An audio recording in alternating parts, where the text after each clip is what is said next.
अस्सलाम वालेकुम नाज़रीन, welcome to my show Insight. आऊं मैं अवां सां गॾु नाज़िया अमीर। नाज़रीन, मुल्की सियासत में वरी भराई नज़र अचे पई। बानी पीटीआई मशरूत माफ़ी वठण जो ऐलान कयो आहे ऐं संदन इहो चवणु आहे त मुल्क ख़ातिर हू ॻाल्हाइण लाइ तयारु आहिनि। उन खां अॻु नाज़रीन सवाबी वारो जलसे खां पोइ हिकु भेरो ॿीहर लॉन्ग मार्च जा जेके ॻाल्हियूं आहिनि उहे बि साम्हूं आयूं आहिनि। हिकु भेरो ॿीहर ॻाल्हियुनि जे हवाले सां चीफ ऑफ आर्मी स्टाफ खे ॻाल्हाइण लाइ चयो वियो आहे। उहे मामला बि साम्हूं अचनि पिया त हिन वक़्तु जेका सूरत हाल नज़र अचे पई, सम्झ में ॻाल्हि कोन पई अचे त पाकिस्तान तहरीक इंसाफ़ हिकमत अमली जो शिकार आहे, त हिकमत अमली कमज़ोर हिकमत अमली जो शिकार आहे, कंहिं क़िस्म जे मुंझारे जो शिकार आहे, या वाक़ई हुननि जे मौक़िफ़ में का तब्दीली अची वई आहे।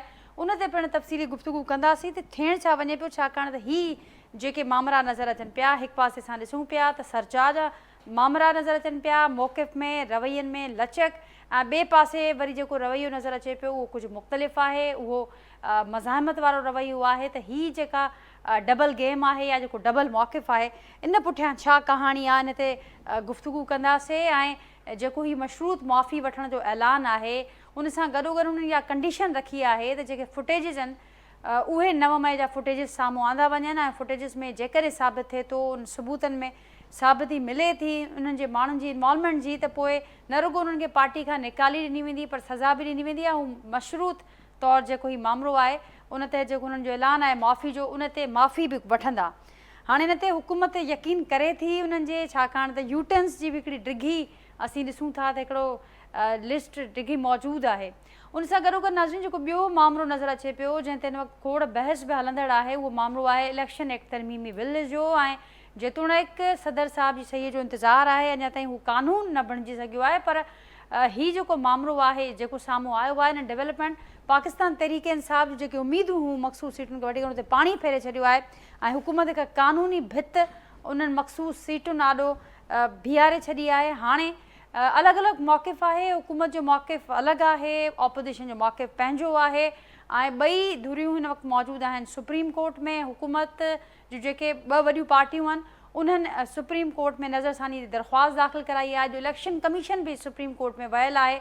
उन खां सवाइ ऑपोज़िशन हिन बिल खे चैलेंज कयो आहे, ऐं हिन बिल खे चैलेंज कंदे पाकिस्तान तहरीक इंसाफ़ जो इहो मौक़िफ़ साम्हूं अचे पियो त जेसिताईं पाबंद बणायो वञे इलेक्शन कमीशन खे, त जेसिताईं फ़ैसिलो नथो अचे तफ़सीली ऐं हीउ मामिलो क्लियर नथो थिए, तेसिताईं कंहिं बि ॿी पार्टीअ खे मख़सूस सीटूं न ॾिनियूं वञनि। नतीजो छा निकिरंदो नाज़रीन, छाकाणि त हीअ जेका सूरत हाल आहे, पार्लियामेंट बमुक़ाबिला अदलिया असांखे नज़र अचनि पियूं, हुकूमत ऐं ऑपोज़िशन आम्हूं साम्हूं आहिनि, कंहिंजे मौक़िफ़ में वज़न आहे, इहो किथे डिसाइड थींदो, इहो कीअं डिसाइड थींदो, इन ते पिणु गुफ़्तगू कंदासीं। ऐं उन समेत जेके ॿियूं डेवलपमेंट्स आहिनि नाज़रीन मुल्क जे सियासी मंज़र ते, मुल्क जे सियासी आसमान ते, उन ते पिणु गुफ़्तगू थींदी। मूंसां गॾु जेको पैनल मौजूदु आहे जो तारुफ़ सां कराईंदसि, मूंखे कराची स्टूडियो में जॉइन कयो आहे पाकिस्तान पीपल्स पार्टी जा MP आहिनि, सीनियर अॻवान आहिनि बैरिस्टर हालार बसाण साहब, कराची स्टूडियो में मूंसां गॾु मौजूदु आहिनि।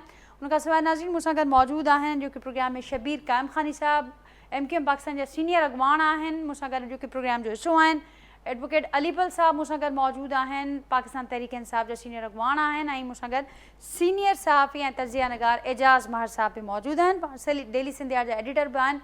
Welcome to all of you in my show. ऐं अवां सभिनी जी इजाज़त सां जेको गुफ़्तगू जो आगाज़ कयूं था, हालर साहब अवां खां गुफ़्तगू जो आगाज़ कयां थी।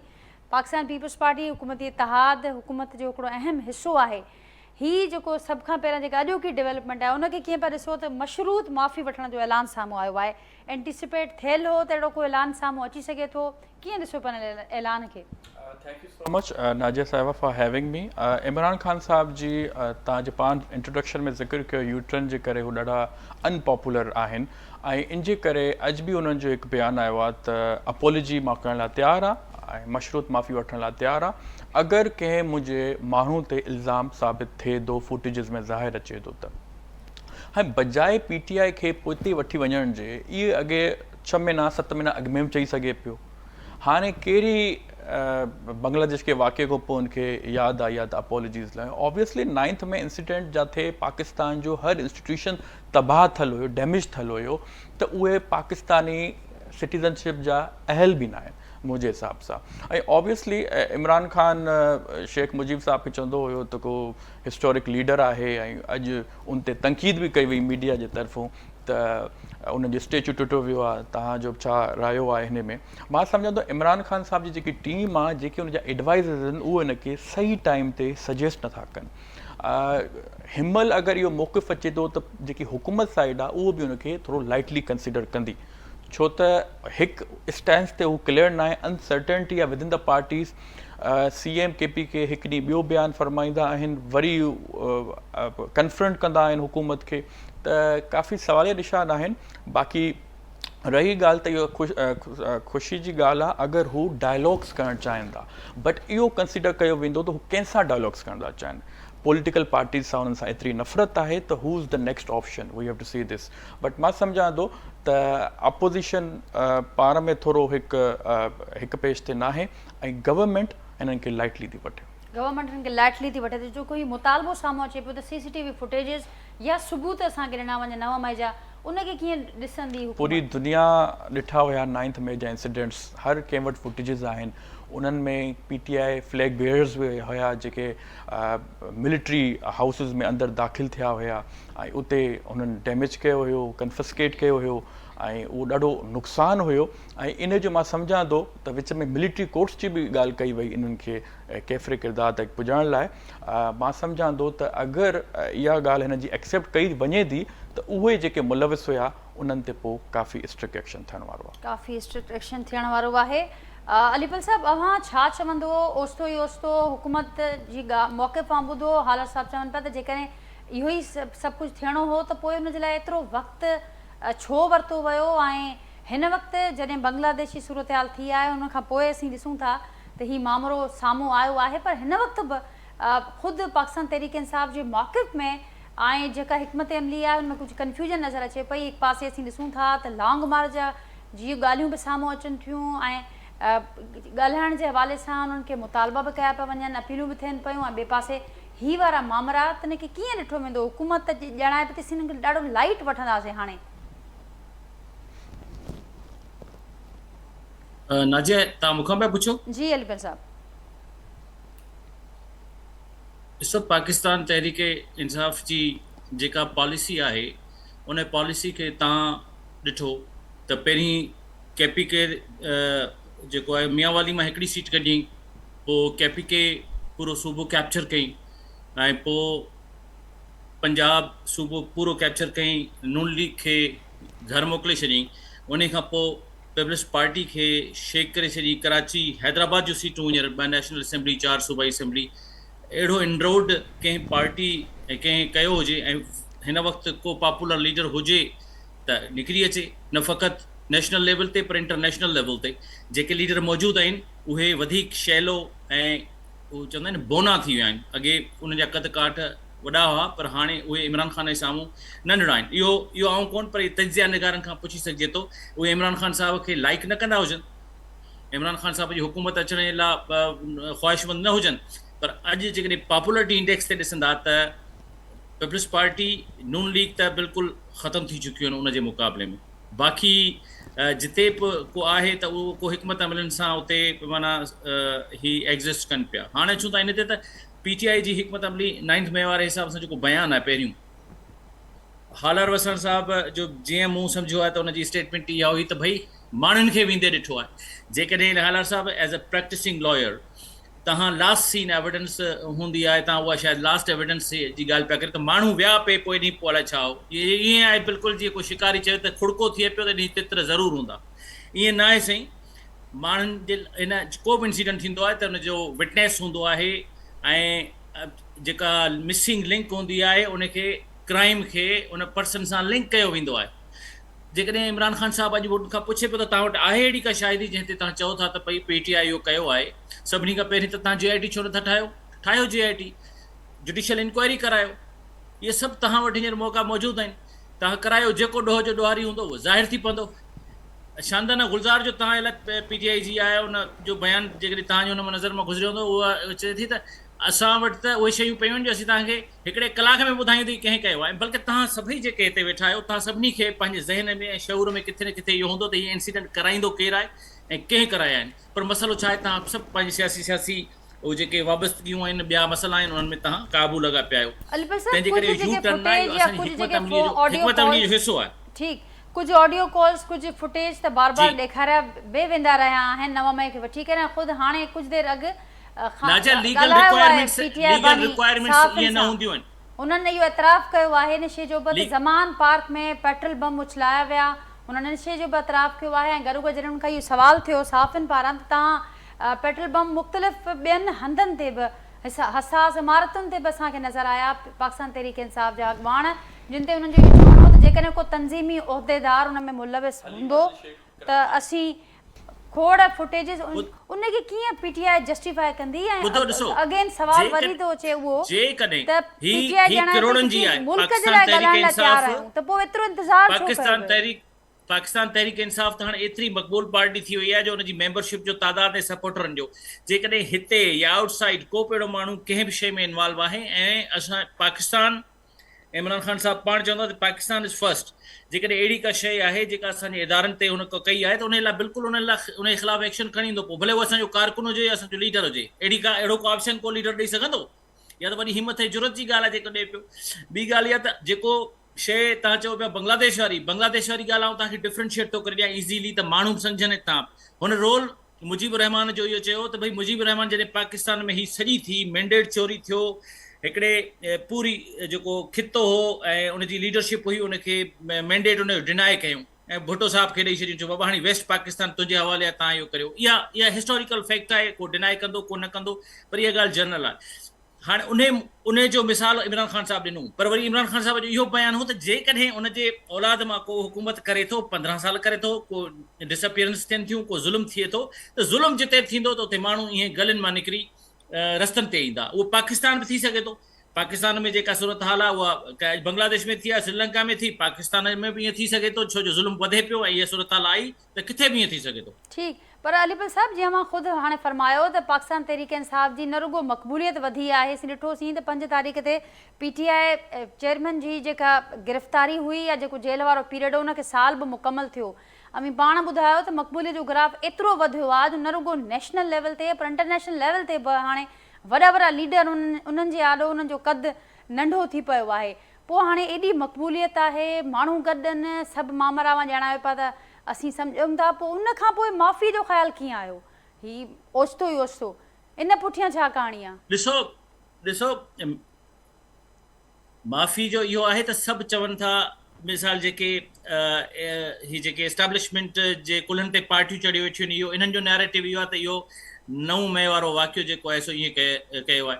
आऊं त हालार साहब खां पुछंदुसि त जेकॾहिं इहा ई सूरत हाल पेपर ॿुधाए थो त पोइ त MRD वारा सभु हलिया वेंदा जेलनि में, जेके MRD में तहरीकुनि में वीचारा हुआ, कंहिं सिर खईं, कंहिं कीअं कयो, बेनज़ीर साहिबा जी शहादत थी उन ते थियो, पोइ इन सभिनी खे ईअं जेकल इहो त माॻी स्टेटमेंट जेको आहे सो वर्करनि ऐं इन्हनि कारकुननि जे ख़िलाफ़ु थींदी।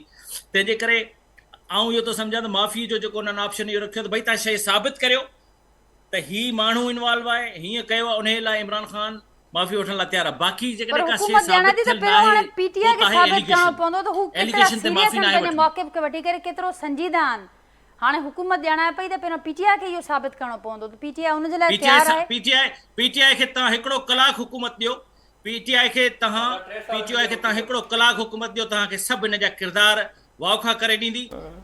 पीटीआई बिल्कुलु 9 मई जा सॼा किरदार वाउखा करे ॾींदी त कंहिं बाहि लॻाई, कंहिं उतां जेको आहे उहा तव्हांखे ख़बर अथने त ॿुधायो था उहे ऑफ कया, सॼी साज़िश वाउखी थी वेंदी। पहिरीं त आऊं इहो पुछंदुसि, जी साईं मुझे तव्हांखे ख़बर आहे तॾहिं तव्हां चओ था न कलाक जो असां तव्हांखे फाइंड आउट करे था ॾियूं। छा चयो तव्हां? रही ॻाल्हि लिटी सही, तव्हांखे न आहे छा ख़बर? पाकिस्तान में कंहिंखे कोन्हे ख़बर त मुल्क में थींदो छा आहे, कराईंदो केरु आहे। तंहिंजे करे तव्हांजा माण्हू सभु निकिरी आया न रोडनि ते, उहो फुटेजेस अवेलेबल आहिनि, हिमत ई न आहे जो उहे सभु कुझु करे सघनि। कलाक में हुकूमत इमरान ख़ान साहब खे असांखे मिली त असीं तव्हांखे किरदार वाउखा करे ॾींदासीं। ठीकु, एजाज़ साहब अवां कीअं ॾिसो पिया? ठीकु आहे अलीपल साहब, अवां जी ॻाल्हि खे अॻियां वधाईंदे रही ॻाल्हि लिटिगेशन जी त असांखे सीटूं मिलियूं, असांजो हक़ हो, उहे सीटूं हाणे वरी क्वेश्चन इहो त न हुयो। जी अलीपल साहब इन मामले ते बिल्कुलु अचूं था। एजाज़ मर साहब मुंहिंजो आवाज़ अवां ताईं पहुचे पियो? जी बिल्कुलु अचे थो। एजाज़ साहब अवां छा चवंदो जेको ही ओचितो ई ओचितो मशरूत माफ़ी हिन खे मां एंटिसिपेट कयो पिया या मूंखे लॻे पियो त ही जेका सूरत हाल आहे उन में ही थियणो हो, ऐं गॾोगॾु इहो बि ज़रूरु ॿुधाइजो त हाणे हुकूमत ॼाणाए पई त संजीदा वठिणो पवंदो, संजीदा असीं नथा वठूं, हिनखे लाइट था वठूं। त हाणे जेको हीउ ॿार आहे सबूतनि जो, हू त मुतालबो कनि पिया त असांखे सबूत ॾियो त असांजे माण्हुनि जी इन्वॉल्वमेंट आहे, पर हुकूमत बि हाणे लॻे पियो त मुतालबे जे मूड में आहे त सबूत हीअ बि साबित करे ॾेखारनि त हीअ केतिरो संजीदा न भेरे। ॻाल्हि इहा आहे त जेतिरे क़दुरु तालुका मुख़्तलिफ़ जेके वाक़िया हुया 9 मई जा, जहिड़े तरीक़े सां केपी में मुख़्तलिफ़ फ़ौजी इंस्टॉलेशंस ते हमलो थियो, कर्नल शेर ख़ान जेको आहे उन जे मुजस्मे खे जेको आहे बेहुरमती कई वई या ॿियूं शयूं जेके थियूं, त उहे शयूं पंहिंजी जाइ ते। बाक़ी जेको लाहौर वारो वाक़ियो आहे, उन लाहौर वारे वाक़े ते इलाही माण्हुनि सवाल उथारिया हुआ त जहिड़े तरीक़े जी बाहि असरु कयो आहे, उन में भितियुनि जा पलस्तर सड़ी विया आहिनि, त उहो कंहिं केमिकल हारण खां सवाइ अहिड़े क़िस्म जी बाहि मुमकिन न आहे। बहरहाल अगेन उनजी हिकिड़ी इन्वेस्टिगेशन थियणु घुरिजे। ऐं केपी में ख़ासि करे जेको आहे हींअर गवर्नमेंट आहे, उन्हनि chief justice Peshawar high court खे ख़त बि लिखियो आहे त तव्हां अदालती कमीशन तहक़ीक़ात जे लाइ ठाहियो। पोइ ख़बर न आहे त उन में कहिड़ियूं रंडकूं आहिनि या हुकूमत छो नथी ठाहे पई, ऐं हुकूमत वटि जेकॾहिं सफिशिएंट सबूत आहिनि त पोइ मां सम्झां थो त हुननि खे पहल करणु खपंदी ऐं एतिरो अरसो जेको आहे उहो ज़ाया न करणु खपंदो। जेतिरे क़दुरु ॻाल्हि आहे इमरान ख़ान साहिबु जेको माफ़ीअ जी, त उहो मशरूत माफ़ी मूंखे त हुनजे हिन बयान में हिकिड़ी तंज़ थी नज़र अचे। जहिड़े तरीक़े सां अॼु इमरान ख़ान साहिबनि सां ॻाल्हायो, उन में जंहिं हिकिड़े बॉडी लैंग्वेज में हुननि जो इहो तासुर इहो पियो आयो त ॼण हू हिकिड़ो काफ़ी कंफर्टेबल आहे। ऐं बावजूदि इनजे त हुनखे 5 अगस्त ते 1 साल पूरो थी वियो जेल में, पर उनजे बावजूदि जंहिं तरीक़े सां हुन मुतालबो कयो, त मां चवां थो त तव्हां बांग्लादेश जो रेफरेंस ॾींदे हसीना वाजिद जे भॼी वञण जी ज़िक्र कंदे उन में हुन चयो त मूंखे लॻे थो त ज़रदारी साहिबु ऐं शहबाज शरीफ़ साहिबु ऐं नवाज़ शरीफ़ साहिबु बि भॼी वेंदा, तंहिंजे करे मूं समेत सभिनी जा नाला ECL में विझो त जीअं कोई इहे भॼी न सघनि ऐं पंहिंजी जेको बि हिननि जा पंहिंजा कारनामा आहिनि, हर को पंहिंजे किरदार जो उहो हिते पाकिस्तान में रही करे ऐं मुक़ाबिलो करे ऐं हितां पाकिस्तान मां फरार न थिए। त इहे जेके हुनजो अंदाज़ हुयो, उहो मूंखे थोरो तंज़िया लॻो त उहो माफ़ी वारो हिकिड़ो तासुर बि ॾियणु पंहिंजी जाइ ते खणी ठीकु आहे, पर जंहिं अंदाज़ में हुन ॾिनो त उन में हुनखे ॼण का एतिरी घणी न हुई। छो त हाणे त 100 ॾींहं खां बि घटि बचियो आहे टाइम जो अमेरिका जी इलेक्शन वेझी पई अचे, ऐं अमेरिका जे इलेक्शन में उहा ॿी ॻाल्हि आहे त शुरू में जेको रेटिंग्स आयूं पई या सर्वेज़ आया पए, उन में डोनाल्ड ट्रंप जो पलड़ो भारी हो, पर हाणे कैमला हैरिस जेको आहे उनजो चवनि था त वधीक आहे जेके लेटेस्ट सर्वे आया आहिनि। बहरहाल ॾिसजे त उन में जेको ट्रंप जो इहो ऐलानियल मौक़ुफ़ आहे त जेकॾहिं हू आयो त उहो इमरान ख़ान खे जेल मां कढंदो ऐं सपोर्ट कंदो, त इहे इलाही फैक्टर आहिनि हिन जा, सिर्फ़ु इहो कोन्हे। ऐं ॿियो त जेको ख़ुदि बांग्लादेश में मामिलो पेश आयो आहे, त उनजो असरु जेको आहे शायदि हिते पाकिस्तान में बि उनजो हिकिड़ो ख़ौफ़ ज़रूरु हुकुमराननि में पैदा थियो आहे। उनजो रीज़न इहो आहे त हिते बि डिलीवर करण जी पोज़ीशन में न आहिनि, ऐं जेको कुझु अशराफिया खे स्पेस छॾणु खपंदी, सहूलियतूं छॾणु खपंदियूं, ऐं अमली तौर ते अवाम खे मुश्किल वक़्त में इहो तासुरु ॾियण जी कोशिशि करणु खपंदी हुई त असां पंहिंजा ही प्रोटोकॉल विड्रा था कयूं, असां पंहिंजे सरकारी घरनि में बिजली, गैस, टेलीफोन जूं जेके ॿियूं फैसिलिटीज़ आहिनि असीं उहे विड्रा था कयूं, या असां सिदारती कैंप ऑफिस जेको आहे उहो 4-4 शहरनि में न क़ाइमु कंदासीं, या वज़ीर आज़म हाउस जा कैंप ऑफिस 4-4, 5-5 शहरनि में क़ाइमु न कंदासीं, या असां पंहिंजूं पघारूं नथा वधायूं, या ही असांजूं सहूलियतूं असां घटायूं था। ऐं ही जेको 18वीं तरमीम तहत जेके वज़ारतूं वञणियूं सूबनि खे, उहे फिलफोर वापसि करणु घुरिजनि हा। ब्यूरोक्रेसी जी एक्स्ट्रा हिते जेको फरमाइशुनि ते जेके पोस्टूं क्रिएट कराए ऐं तमामु वॾी हिकिड़ी लांड, हिकिड़ी फ़ौज क्रिएट कई हुई आहे, उहे शयूं ख़तमु करे अमली तौर ते इहो ज़ाहिर करणु घुरिबो हो। इहे क़दम हुकूमत न कया, ऐं अशराफिया खे जेके हासिल आहिनि मुरादूं ऐं सहूलियतूं उहे विड्रा न आहिनि कयूं, जंहिंजे करे हुकूमत ख़िलाफ़ अवाम में तमामु घणी कावड़ आहे। हिन में को शक कोन्हे। मां अली पलक साहिब जी इन ॻाल्हि जे सिर्फ़ु इन जुमिले ताईं मुतफ़िक़ आहियां त हिन वक़्तु पॉपुलरिटी जे हिसाब सां इमरान ख़ान जेको आहे उहो टॉप ते आहे। बाक़ी खोड़ सारियूं शयूं आहिनि, मुख़्तलिफ़ एलिमेंट्स आहिनि उन जा, उन ते ॻाल्हाए सघिजे थो अलॻि सां। त बहरहाल इहा जेको हिननि हुकूमत जेका डिलीवर न करे सघिया आहिनि, ऐं ॿियो जेको अवाम खां मुश्किल वक़्त में पाण खे हिकु जहिड़ो बीहारणु या अवामी नुमाइंदनि वारो जेको हिकिड़ो किरदारु हूंदो आहे उहो निभाइण में मूंखे त कामयाबु थींदे नज़र नथा अचनि। जेकॾहिं थोरी घणी बि इहा कनि हा त उन सां बि पोइ अवाम में हिकिड़ो कावड़ शायदि गुस्सो घटिजी सघे हा।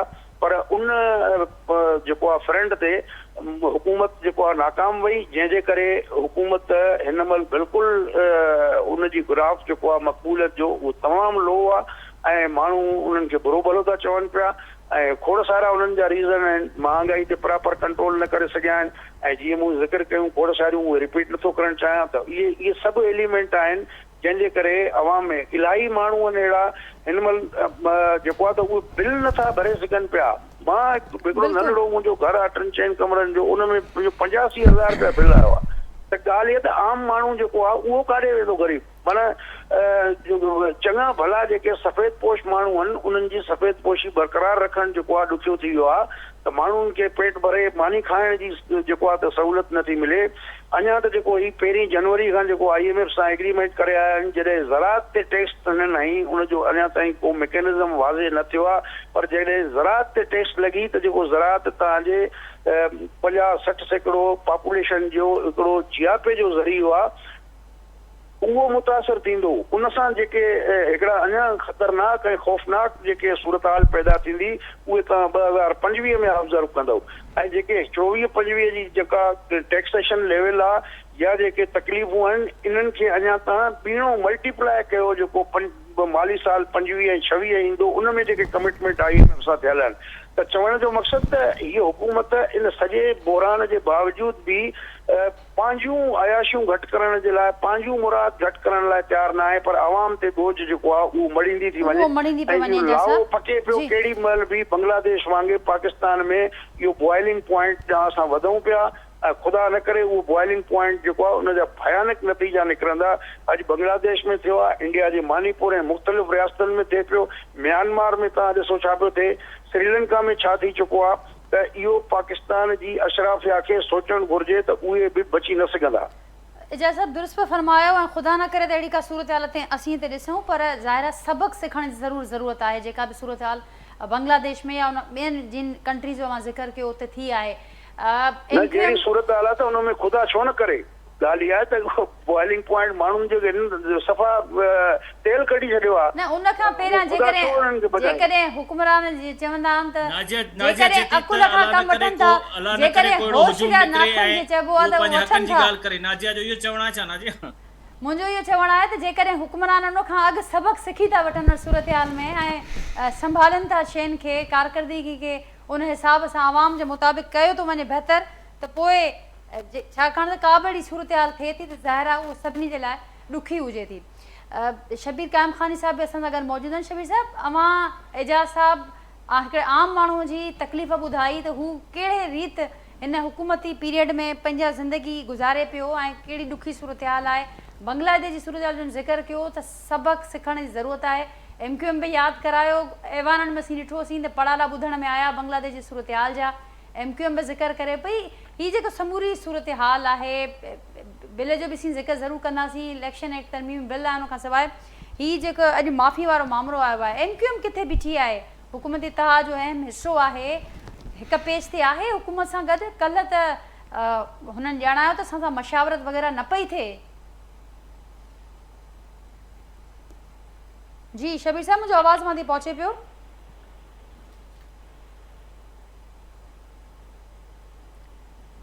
शबीर कायम खानी साहब, मुंहिंजो आवाज़ मां थी पहुचे पियो? ॿुधो पिया मूंखे?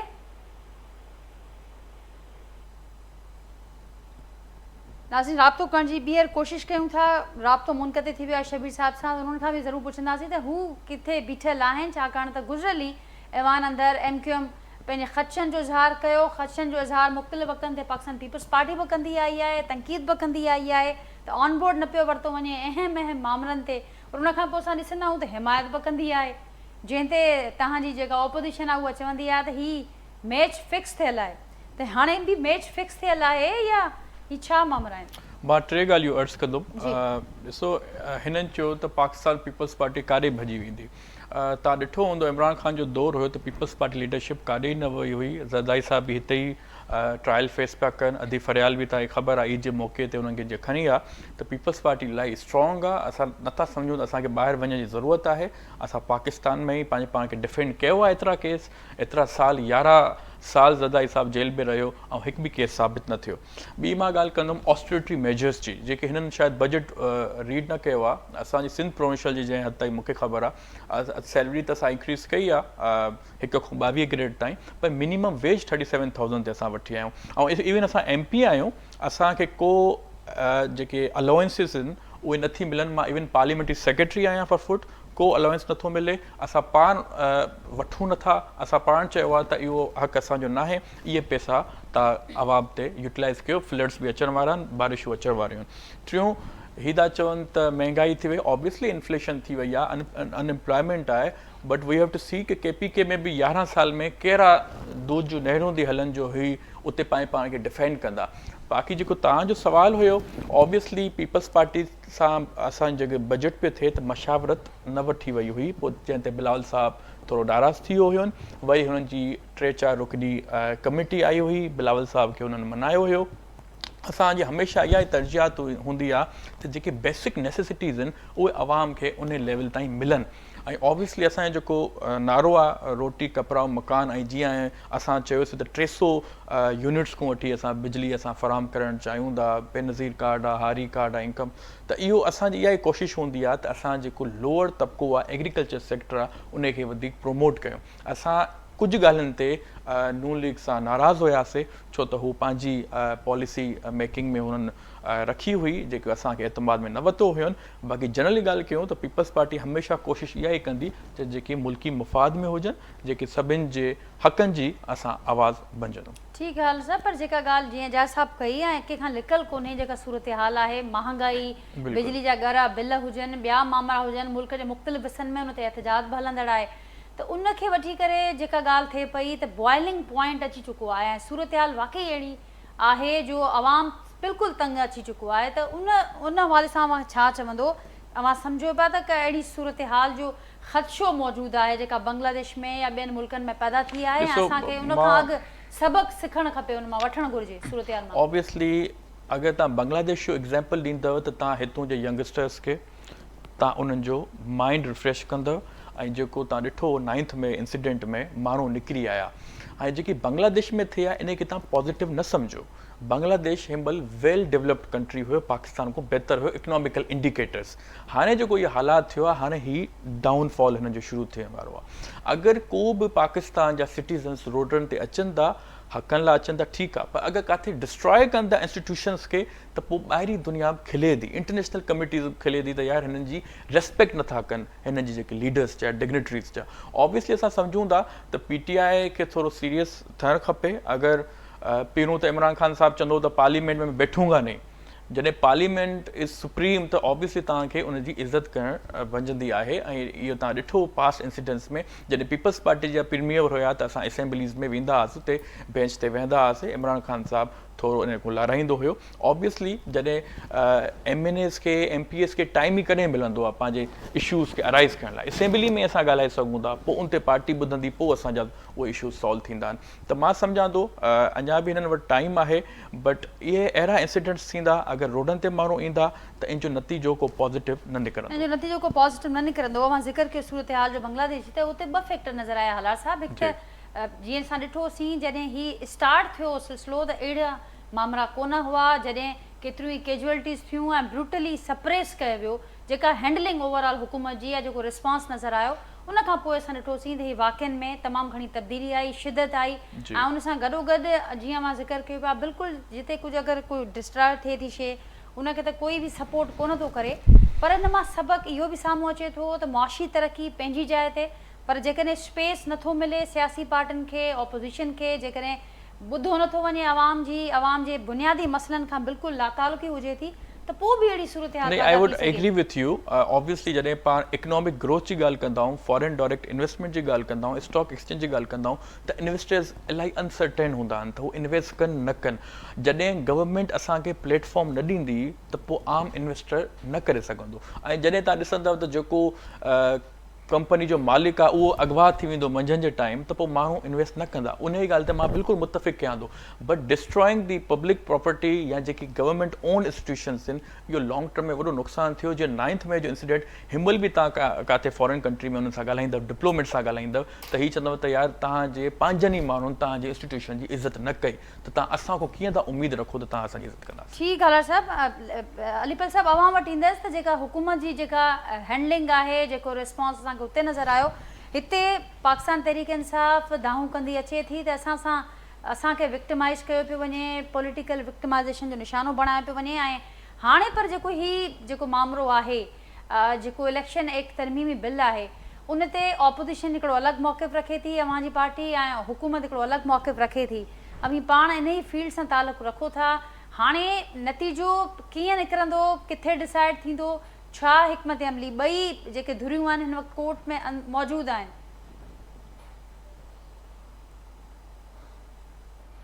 जी अलीपल साहब, तव्हांजो आवाज़ थोरो ब्रेक पे थियो। अलीपल साहब, तव्हांजो आवाज़ थोरो ब्रेक, मुंहिंजो आवाज़ अचे पियो तव्हांखे? बिल्कुलु अचे पियो। हींअर मुंहिंजो आवाज़ अवां ताईं पहुचे पियो, मूंखे ॿुधो पिया अवां? अलीपल मुंहिंजो आवाज़ अचे पियो तव्हांखे नाजिया? बिल्कुलु अचे पियो, कंटिन्यू कजो। हा बिल्कुलु, तव्हांजो आवाज़, जी जी। ॾिसो, ऑस्टेरिटी मेयर्स जेके हालार साहब ॻाल्हि करे पियो, त बिल्कुलु इन्हनि खे ग़रीब मिसकिन माण्हुनि जेके जिन हालतुनि में रहनि पिया, ख़ुदकुशियूं कनि पिया, ऐं बिजली जे बिलनि माण्हुनि जी चेल भंजी छॾी आहे। इन्हनि सूरत हाल में बि प्रेसिडेंट हाउस ते जेको आहे उनजी रिनोवेशन ते मिलियन बिलियन रुपीज़ ख़र्च अचे पियो। ज़रदारी साहब प्रेसिडेंट आहे, ॿियो केरु कोन्हे, उहो पीपल्स पार्टी सां तालुक़ु रखे थो, जंहिंजो नारो हो त भई रोटी कपिड़ा मकान। सो उन ते हींअर ॾाढो क्रिटिसिज़म बि थिए पियो त भई रोटी कपिड़ा मकान चयलो, इहो त कोन चयलो त ॾींदासीं, इहो बि थी सघे थो त वठंदासीं। सो हिन हालतुनि में छा पाकिस्तान अफोर्ड करे थो त प्रेसिडेंट हाउस जी रिनोवेशन कराइजे ऐं बिलियन रुपीज़ उन ते ख़र्च कनि? First. Second, Peoples Party parliamentary secretaries रखिया आहिनि 25। मूंखे हालार साहब ॿुधाए त इहे कहिड़े हवाले सां था रखिया आहिनि? तव्हां पंहिंजनि तकनि में वञी कमु करियो, माण्हुनि खे ओबलाइज करियो। माण्हुनि जा हालात ॾिसो, हींअर माण्हुनि सां जेका बरसाति में पहिरीं सैलाब जा माण्हू अपोजिशन क्वेश्चन आंसर्स थींदा आहिनि असेंबली में, तव्हांखे शायदि रूल्स ऑफ हाणे वरी प्रोसीजर बरसाति पई आहे, पीपल्स पार्टी चूंडियल त सॼी पीपल्स पार्टी आहे, उहो असां ताईं पहुती कोन्हे। उन खां पोइ पघारूं वधियूं आहिनि एमपी ऐं एमएनएस जूं, ऐं ख़र्चा वधिया आहिनि, टिकट आऊं चवां थो पाकिस्तान में जूने जे साहब जे पीरियड खां सवाइ, जंहिंमें फ़क़ति चांहि सुलेमानी चांहि जो कोप ऐं हिकिड़ो बिस्किट मिलंदो हो, उन खां सवाइ बाक़ी ऑस्टेरिटी मेयर्स जेके आहिनि उहे ख़ाली जेको आहे सो ॾटा आहिनि पाकिस्तान में। तंहिंजे करे ऑस्टेरिटी मेयर्स वारो फॉरगेट इट, इहो केरु नथो करे सघे। पीपल्स पार्टी अवामी पार्टी सॾाई थी, पर ईअं न आहे। हाणे तव्हांजो मौक़िफ़ जेको आयो पे, मुंहिंजे ख़्याल में त सुप्रीम कोर्ट ते तव्हां मूंखां सवाल कयो त ॿई धुरियूं उते वयूं आहिनि, ईअं आहे नाजिया? जी अलीपल साहब। नाजिया, तव्हांजो सवाल हो त सुप्रीम कोर्ट में विया आहिनि, राइट? जी अलीपल साहब, इलेक्शन एक्ट तरमीमी बिल ते हाणे छा थींदे ॾिसो पिया, नतीजो छा निकिरंदो ऐं किथे डिसाइड थींदो जेको हाणे मामलो? नाजिया, तव्हांजो आवाज़ त मूंखे अधु पियो अचे न, अधु ब्रेकअप पियो थिए। सुप्रीम कोर्ट जो फ़ैसिलो, जी जेकॾहिं मूंखे ॿुधो पिया त पोइ इलेक्शन एक्ट तरमीमी बिल ते जेका हिन वक़्तु सूरत हाल आहे उन ते पाकिस्तान तहरीक इंसाफ़ फर्दर छा? हा बिल्कुलु, हाणे अचां पियो। ॾिसो मुंहिंजी ॻाल्हि ॿुधो, 8 जजनि फ़ैसिलो ॾिनो त पीटीआई जो इहो हक़ थिए थो त उन्हनि खे तव्हां जेके आहिनि से मख़सूस सीटूं ॾियो, औरतुनि जूं ऐं माइनॉरिटी जूं। औरतूं ऐं माइनॉरिटी ॿ अहिड़ा सब्जेक्ट आहिनि पूरी दुनिया में जंहिं ते का बि जमहूरी हुकूमत हुजे या जमहूरी पार्टी, जमहूरी लीडरशिप इहे क्वेश्चन करे साज़िश नथी करे सघे। पर आई एम सॉरी टू से पीपल्स पार्टी ऐं नून लीग जो जेको रवैयो रहियो, ऐं त उन्हनि खे बि महरूम रखण जी कोशिशि कई जेके हक़दार आहे। ॿियो फार्मूलो हिननि ॾिनो त भई आइनी तौर ते हिकिड़ी सीट आहे जंहिंजी उनखे 2 सीटूं मिलनि, इहो पॉसिबल ई कोन्हे कंहिं वटि। जंहिंजो जेतिरो प्रोपोर्शन हूंदो उनखे ओतिरी सीटूं मिलंदियूं। उन खां पोइ परायूं सीटूं फबाए जॾहिं वेठा त सुप्रीम कोर्ट जो फ़ैसिलो अची वियो त उन खां पोइ इलेक्शन कमीशन उनखे इम्प्लीमेंट करण लाइ तयारु न हुई। कल्ह ताईं उन पंहिंजी रिपोर्ट ई जमा न कराई, अॼु वरी अची वियो आहे त भई हिन में नज़रसानी कई वञे। उन में असां एप्लीकेशन हई आहे त भई हीउ जेको फ़ैसिलो हिननि कयो आहे, हाणे हिन जे फ़ैसिले में कहिड़ो प्रॉब्लम आहे? हिकिड़ो त इहो जेको हिननि पार्लियामेंट में बिल पास कयो आहे, उन हिकिड़ो त 47 आहिनि ही सभु, तंहिंजे करे हिननि खे इख्तियारी कोन्हे, मैंडेट ई कोन्हे जो ही कनि। सेकेंड त ही कोर्ट जे फ़ैसिले जे ख़िलाफ़ु डायरेक्ट अचनि पिया, हिननि खे ॿियो कुझु कोन्हे। तव्हां जेकॾहिं हिनखे ॾिसंदो हिननि जी अमेंडमेंट खे, त हीउ सॼो कोर्ट जे फ़ैसिले जे ख़िलाफ़ु हिननि कयो आहे ऐं सीटनि खे महरूम रखण लाइ। टियों इहो आहे त रिट्रोस्पेक्टिवली त ला थींदो ई कोन्हे, त भई पुराणा जेके फ़ैसिला आहिनि उन्हनि ते बि ला थींदो। तंहिंजे करे वही ॾिसिजो त सुप्रीम कोर्ट जो हाणे जेको फ़ैसिलो ईंदो उहो पीपल्स पार्टी ऐं नून लीग ॿिन्ही लाइ वधीक शॉकिंग हूंदो न 8 जजनि वारे फ़ैसिले खां। ठीक, पर अलीफल साहब गॾोगॾु इन ते बि ज़रूरु ॿुधाइजो जो इलेक्शन कमीशन ॼाणाए पियो त जेका पार्टी पार्लियामेंट अंदरि मौजूद ई कोन्हे उनखे कहिड़े रीत मख़सूस सीटूं ॾेई सघजनि थियूं। उन सां गॾोगॾु ही पॉइंट बि बार बार उथारियो थो वञे त एक्ट में ख़ुदि इहा ॻाल्हि लिखियलु आहे त 3 ॾींहंनि जो वक़्तु मिलियलु आहे कंहिं बि मेंबर खे पंहिंजी जेका पोजीशन आहे क्लियर करण जे लाइ, पर अदालत पारां जेको वक़्तु 15 ॾींहंनि जो ॾिनो वियो उन ते बि खोड़ सवाल उथनि पिया ऐं हुकूमत ॼाणाए पई त रीराइट कयो वियो आहे आइन। पाकिस्तान जो आइन जी जेकॾहिं असीं पढ़ूं न ऐं उनखे रुॻो सम्झूं त उन में इहो लिखियलु आहे त भई सुप्रीम अथॉरिटी जेको आहे, सॉवरेंटी फ़क़ति अल्लाह वटि आहे। उन खां पोइ जेका सॉवरेंटी आहे सा अवाम जी आहे, उहा बि चूंडियल नुमाइंदनि जे ज़रिए। त अवाम जो जेको रुतबो हिन में आइन में लिखियलु आहे उन खां मथे कहिड़ी कोन्हे। अवाम जंहिंखे चूंडे मोकिले थी उन्हनि जो उहो फ़ैसिलो आहे। उन्हनि लाइ आइन, उहे वरी आइन खे ठाहे बि सघनि था, नओं आइन बि लिखिजी सघे थो। आइन को सफ़ा अहिड़ो पथर ते लकीर न आहे। जेकॾहिं 78 सीटूं औरतुनि जूं, 10 सीटूं माइनॉरिटी जूं खणी करे ईअं धोखे सां रखी छॾे ऐं आइन वही हुन ते जेको आहे सो अगरचा मगरचा करे, ईअं थी नथो सघे। पब्लिक सुप्रीम आहे, उन खणी अवाम जेको आहे सो माण्हुनि खे चूंडे मोकिलियो आहे। इन में आइनूं ई टेक्निकल जेके नंढा इशूज़ आहिनि अवाम जे हक़नि खां पब्लिक पार्लियामेंटेरियंस खे कयो आहे। जी हालार साहब, मां हिकु ॿ शयूं ऐड कंदो वेंदुमि। पीटीआई जो मौक़िफ़ छा ही बयानु न करे सघियो। पीटीआई चए थी त जेके इंडिपेंडेंट कैंडिडेट्स आहिनि उहे पार्टी जॉइन न कनि। ठीकु आहे, हू चवंदा 8-5 जो ऑर्डर आहे असां वटि। इलेक्शन अमेंडमेंट 8 असांखे सम्झणो पवंदो त हिन में आहे छा। हाणे असां जेको रिप्रेज़ेंटेटिव तव्हां चयो 2017 ऑनवर्ड्स इहो एक्ट हलंदो, असांजो इहो मौक़िफ़ आहे त जेके सीट्स आहिनि, जेके रिज़र्व सीट्स आहिनि माइनॉरिटीज़ जी आहिनि या असांजी वुमेन जूं आहिनि, उहो प्रिस्क्राइब टाइम लिमिट में जॾहिं असां इलेक्शन कैंडिडेट विढ़ंदो आहे त हुनखे इंश्योर करिणो आहे त मां कहिड़ी पार्टी सां विढ़ां थो। ठीकु आहे, ऐं इहा डिक्लेरेशन जे वक़्तु लाज़मी आहे त एफिलिएशन पंहिंजी शो करणी आहे। हाणे सुन्नी इतिहाद काउंसिल जंहिंसां तव्हां गॾु थी आहियो उन्हनि जी हिकु सीट बि न आहे, त असांजो इहो मौक़िफ़ आहे। ऐं इवन ऑब्वियसली चीफ जस्टिस साहिब बि हिकु तरफ़ हुयो, असां इहो पिया चऊं त जंहिं पार्टी वटि उहो आहे कोन, हिकु सीट बि कान्हे, त उनखे असां कीअं ॾियूं रिज़र्व सीट्स माइनॉरिटीज़ जी बि ॾियूं ऐं उन जी बि ॾियूं, जंहिंमें तव्हां पाण जेके तव्हांजा कुझु कैंडिडेट्स आहिनि उन्हनि पीटीआई लिखियो ई न हुयो पंहिंजी डिक्लेरेशन में, हुननि त ऑब्वियसली इंडिपेंडेंट लिखियो आहे जेके 39 ऐं 41 जो ज़िक्र थो कयो वञे। त इहो काफ़ी मिस डिक्लेरेशन आहे, मिस रिप्रेज़ेंटेशन आहे जेकी आवाम खे ख़बर न आहे त इहो थिए छा थो। ऑब्वियसली जॾहिं प्रेसिडेंट साहिबु सिग्नेचर कंदो त लेजिस्लेशन थी वेंदी, पार्लियामेंट इज़ सुप्रीम, हिन खे सुप्रीम कोर्ट चैलेंज नथी थी सघे।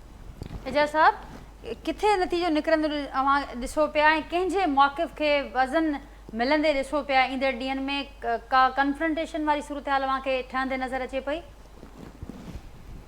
ॾिसो, मां त सम्झां थो त हीअ जेका सिचुएशन आहे हिन सॼे मामले में सुप्रीम कोर्ट हुजे, इलेक्शन कमीशन हुजे या पार्लियामेंट हुजे, उतां जेके बि शयूं थियनि थियूं उहे कानूनी या मुआशरे में तब्दीलियुनि या उन्हनि जे ज़रूरतुनि जे आधार ते नथियूं थियनि, पर कंहिं फ़र्द वाहिद या ग्रुप ऑफ द पीपल जे ख़्वाहिश ऐं विल खे तस्कीन पहुचाइण जे लाइ नज़रिया ज़रूरत जे तहत उहे शयूं थींदे नज़र आयूं आहिनि। बहरहाल जेको बि आहे, end of the day ultimately supreme court हिकिड़ी सुप्रीम अथॉरिटी आहे, उनजी अक्सरियती जजमेंट आहे जंहिंमें इलेक्शन कमीशन जो वकील मौजूदु हुयो ऐं उन्हनि सभिनी शयुनि खां पोइ उन्हनि जेको फ़ैसिलो ॾिनो त पहिरियों इलेक्शन कमीशन जो रिएक्शन इहो हुयो त असां कोर्ट जे फ़ैसिले ते अमल कंदासीं फौरी तौर ते, ऐं उन्हनि इजलास घुराए सभु कुझु कयो ऐं नॉमिनेशन PTI खां घुरायूं, उन खां पोइ उहे सिर्फ़ु नोटिफाई न थी सघिया आहिनि। ऐं उन वक़्तु ईअं पियो लॻे त इलेक्शन कमीशन गवर्नमेंट सां सेम पेज ते न पई लॻे अदालती फ़ैसिले, सुप्रीम कोर्ट जे अक्सरती फ़ैसिले खां पोइ। पर हाणे ईअं थो लॻे त इलेक्शन कमीशन प्रेशर में आहे ऐं हू जेको हाणे आया आहिनि रिव्यू में या अपील में त इहो गवर्नमेंट हुननि खे ज़बरदस्ती इन एंड ते बीहारियो आहे। ऐं मां नथो सम्झां त कोर्टुनि में इहे शयूं थींदियूं आहे। जहिड़े तरीक़े सां ही कानून पास कयो वियो आहे असेंबली मां हबड़ तबड़ में, ऐं लेजिस्लेशन जहिड़े तरीक़े सां थी तव्हां ॾिठो त अधु ज़रे घटि अधु माण्हुनि जेको आहे स्टैंडिंग कमेटी में हिनजी मुखालफ़त कई। खणी ठीकु आहे, अक्सरियत आहे, उहो जमहूरी अंदाज़ आहे, जेको कुझु बि आहे उन खणी शयुनि खे रूल्स खे फॉलो कंदे गवर्नमेंट जेको कुझु कयो आहे उहो पंहिंजी जाइ ते। पर इहा शइ जॾहिं अदालतुनि में वेंदी त शायदि स्टैंड न करे सघे, छो त इन जे पोयां जेको पस मंज़र आहे, सर्कमस्टेंशियल एविडेंस आहे, उहो जेको आहे त इनखे उॾाए छॾींदो। रही ॻाल्हि, हाणे उहो त बहस जी ॻाल्हि आहे, उहो कोर्टुनि जो मामिलो आहे, छा थो थिए, छो त हिते कुझु चई नथो सघिजे। तो बहरहाल त उहो त पंहिंजी जाइ ते। ॿी हालार साहिब जी हिकिड़ी ॻाल्हि कई, मां हुनजो जवाबु ॾियणु थोरो चाहींदुसि त हालार साहिबु असांजे दोस्त जो फर्ज़ंद आहे, त उनजे लाइ एतिराम बि आहे। त जेको ॻाल्हि आहे त तव्हां जेको गुज़िरियल साल बजट ॾिनी उन में तव्हां मिनिमम वेज 39,000 मुक़ररु कई। मूंखे इहो ॿुधायो त तव्हां सरकारी इदारनि में किथे 39,000 पघार उन ते इम्प्लीमेंट कराए सघियो? तव्हांजो जेको ज़ाती लास्ट टाइम सर 32,000 हुई, हिमल 37 थी आहे। हिकिड़ो मिनट मां ॻाल्हाए वञे पोइ तव्हां जवाबु ॾियो। त तव्हां पंहिंजे जेके ज़ाती मुलाज़िम आहिनि, ड्राइवर हुजे, कुक हुजे या ॿियो को सपोर्ट स्टाफ आहे, छा उन्हनि खे तव्हां 37,000 39,000 पघार ॾियो था? ऐं इन जो मैकेनिज़म छा आहे? ॻाल्हि इहा त इहो ऐलान त पोएं दफ़े 39,000 जो थियो, त ॻाल्हि इम्प्लीमेंटेशन जी आहे त तव्हां वटि इम्प्लीमेंटेशन तव्हां कीअं था करायो? अञा ताईं बि इन मसइले ते को हिकिड़ो कंक्रीट प्रोपोज़ल न अची सघियो आहे ऐं नई शयूं जेको आहे त उन पासे उन ते अमल दरामद वारे पासे वेंदे नज़र थियूं अचनि। त बहरहाल इहे सभु सर मां सम्झां थो तव्हांखे ख़बर न आहे त सैलरी इंक्रीज़ थी आहे। जॾहिं इंक्रीज़ थींदी आहे हिक खां 16% ताईं 30% इंक्रीज़ थी आहे 16 ग्रेड ताईं, वरी 16 खां 22 ताईं 22% असांजी सैलरी इंक्रीज़ थी। इन जो मतिलबु इहो आहे त 39,000 37,000 जेकी मिनिमम वेज आहे उन ते असां रीच कयूं। न, उन में CM साहब इहो चयो हुयो त इन इज़ाफ़े जे बावजूद बि माण्हुनि जी पघार जेको आहे उहो 37 न थींदी। उन जे लाइ असांखे उहो तव्हां ॿुधो आहे स्टेटमेंट, असां त असेंबली में वेठासीं, असांजे नज़र में त न गुज़रियो, but I think 37 is sufficient. ऐं इहो मिनिमम वेज इन करे असां इंक्रीज़ कई आहे 30%। उहो बिल्कुलु 30% थी आहे, पर CM साहब जा पंहिंजा वर्ड आहिनि, स्पीच अञा पई आहे, रिटन में बि वेबसाइट ते मौजूदु आहे। त चए त असां जेको आहे फेडरल गवर्नमेंट जेतिरी पघार वधाई आहे उन जे रेशियो जो हिसाब सां असां हीउ कयो आहे, पर पोइ बि असांजे काफ़ी माण्हू अहिड़ा आहिनि जेको मिनिमम वेज जी लेवल ते न पुॼी सघंदा, उन्हनि जे लाइ असां स्पेशल अरेंजमेंट कंदासीं। पर उन स्पेशल अरेंजमेंट जो अञा ताईं को बि मां नथो सम्झां, मे बी तव्हां शायदि मिसअंडरस्टूड कयो हुजे, छो त असां सॼो बजट बुक रीड कयो आहे, सॼो असेंबली में असां बि हुयासीं। But if it is the point then असां पुछी सघूं था लेबर डिपार्टमेंट खां कि वाकई ईअं स्टेटमेंट CM साहब जो आयो आहे या न। बिल्कुलु ठीकु आहे। तो रही ॻाल्हि त ओवरऑल जेको पाकिस्तान में सिचुएशन आहे उन में जेको फेडरल गवर्नमेंट जंहिं तरीक़े सां जी मोग में बि चवंदो रहियो आहे त बि गवर्नमेंट जी ज़िम्मेवारी वधीक हूंदी आहे, उन्हनि खे बुर्दबारीअ खां कमु वठिणो पवंदो आहे। पर हीअ गवर्नमेंट जेको आहे कन्फ्रंटेशन वारे पासे थी वञे पई, इन सां अञा हालतूं ख़राब थींदियूं ऐं मामला सुधरंदा कोन। ऐं ही पंहिंजे विम्स ऐं विल्स जे मुताबिक़ जेको आहे उहे लेजिस्लेशन करे या जेको आहे त इहो वधीक अञा हिन प्रोसेस खे तकरारी ऐं लेंथी था बणाइनि। ऐं जेको सुप्रीम कोर्ट जी जजमेंट आहे उन में हिकिड़ो ट्रैप बि आहे, उहो तव्हां ॾिठो त उन में उन्हनि चयो आहे त PTI बहाल थी आहे ऐं 40-41 मेंबर PTI में हलिया वेंदा। त इन में ट्रैप मूंखे जेको लॻे थो उहो इहो आहे त हूअं PTI खे जेकॾहिं सीटूं मिली वञनि हा अक़लियत ऐं औरतुनि जूं या जेके सीटूं आहिनि त उन सां सिंगल लार्जेस्ट पार्टी थी वञे हा। त हाणे कुझु सीटूं सुनी काउंसिल खे हूंदियूं, कुझु PTI खे हूंदियूं, त तॾहिं बि हू मेजोरिटी में न हुजनि साईं, सिंगल लार्जेस्ट पार्टी न हूंदी।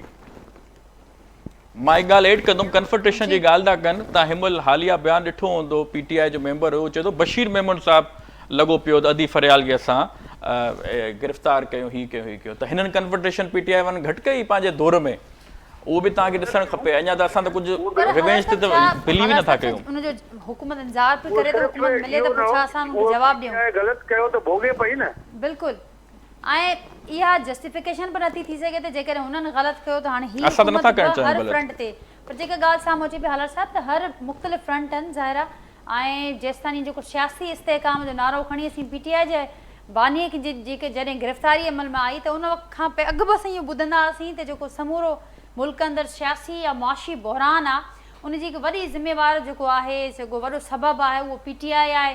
ऐं उनजी जेका ज़िम्मेवारी असां विझूं था उहा बानी PTI ते विझूं था। पर साल गुज़री चुको, बानी PTI जेल जे अंदरि हो, गिरफ़्तारी सभु कुझु हो, उन बावजूदि मुआशी बहरान बि बदस्तूर बरक़रार आहे, सियासी बहरान बि बदस्तूर बरक़रार आहे। त हीअ त हुकूमत जी नज़र अचे असल पई। में इमरान ख़ान जी जेकी पार्टी आहे न इहा इंतिशार फैलाईंदी आहे इलाही। त माण्हू मां सम्झां थो इकनॉमिकल असांखे इंडिकेटर्स शो कंदा त असां थोरो पोइ हिते वञूं था, असां एतिरो परफॉर्म नथा करे सघूं। बट जिथे तव्हां सम्झो था PTI जो हर मेंबर अचे थो रुगो तनक़ीद, अगरि कंस्ट्रक्टिव क्रिटिसिज़म कनि कोन था, असेंबली में तव्हां ॾिसो प्रोसीडिंग्स करणु नथा ॾियनि त इन में सूरत हाल में मुल्क कीअं हलंदो तव्हांजो। जॾहिं हिकु कमु माण्हू करणु चाहे थो, इहो ई शहबाज शरीफ़ साहिबु हुयो जेको CM पंजाब हुयो, माण्हू हर को तारीफ़ कंदो हुयो, 1.5 साल लास्ट टाइम टेन्योर पूरो कई। बिलावल साहिबु असेंबली में आहे, आसफा भुट्टो असेंबली में आहे। पर मुंहिंजे चवण जो मक़सदु इहो आहे त कंस्ट्रक्टिव क्रिटिसिज़म जेसिताईं न हूंदी, सिर्फ़ु तनक़ीद हूंदी त उन ते को बि पार्टी अमल न करे सघंदी, कंप्लीट न करे ईअं सघंदी। रुगो PTI जो केस कोन्हे, जमायत इस्लामी आहे जेका गुज़िरियल केतिरनि ॾींहंनि खां एहतजाज करे पई, उहो ॼाणाइनि पिया त असीं चाहियूं था त रिज़ल्ट साम्हूं अचे। कमेटियूं टास्क फोर्स जोड़ण जो हुकूमत ऐलान करे थी, पर असरायता के जेके कदम हुजनि था उहे असांखे मिसिंग नज़र अचनि था। ऑब्वियसली ऐं हुकूमत न चवंदी त बिजली जो रेट घटि थिए, हुकूमत चवंदी बिजली जो रेट घटि थिए, हर शइ फैसिलिटीज़ असां आवाम खे घटि रेट्स में प्रोवाइड कयूं।